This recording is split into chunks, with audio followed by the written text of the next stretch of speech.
All right, Blake Wally of the New American Media. I am here at the Wolstein Center in Cleveland State University to be precise, here with journalist Charles Johnson. Hello. Hey, good to see you. And we are here at the Gays for Trump rally, and this is also turned into a Free Milo event, as the gay conservative rabble-rouser on Breitbart has been recently banned on Twitter. So we're getting some opinions. So why are these guys out here supporting Trump?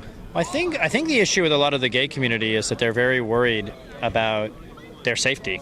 So we just had the Omar Martin massacre in Orlando, and gays are starting to realize that maybe monolithically voting for a particular party is not necessarily a good move on their part.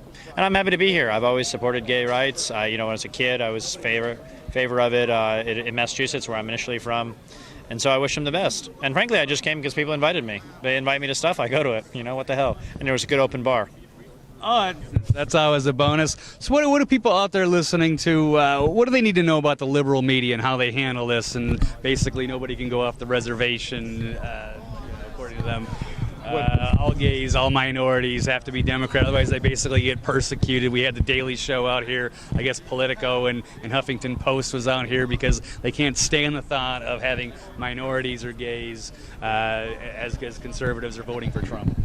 Well, look, it's they talk a lot about being an ally, right, on the left, right? And why are they not supporting people there are 10 countries in which homosexuals are killed.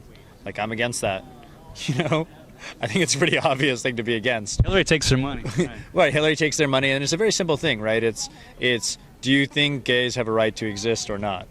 Now, the Muslims are like, no, they don't have a right to exist. As long as they're Democrats, as long as they vote. Right, yeah. And so there's this tension that exists within the Democratic Party.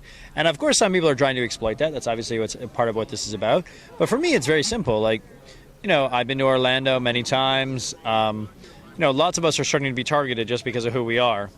And whether it's, people in Boston going to the Boston Marathon, hanging out like my sister was when the bombs went off there, whether it's people trying to fly planes. And gay Americans are starting to wake up, and it's cool to have them on board, and frankly, Trump has been very friendly to the gays, so I'm all in favor of it.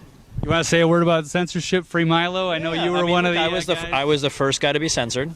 I warned Milo that this day was coming. I welcome to the gulag. I have the corner bunk in the gulag, Milo.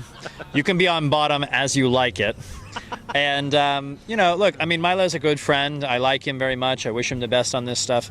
But, look, the basic problem is all of the social justice warrior companies, Facebook, Twitter, YouTube, they're essentially using their platforms. They're pretending to be a free speech platform on the one hand, lying about it. They're not giving us any due process. They're taking the labor that we built up, the years that Milo spent building up a Twitter account, with I think 350,000 followers.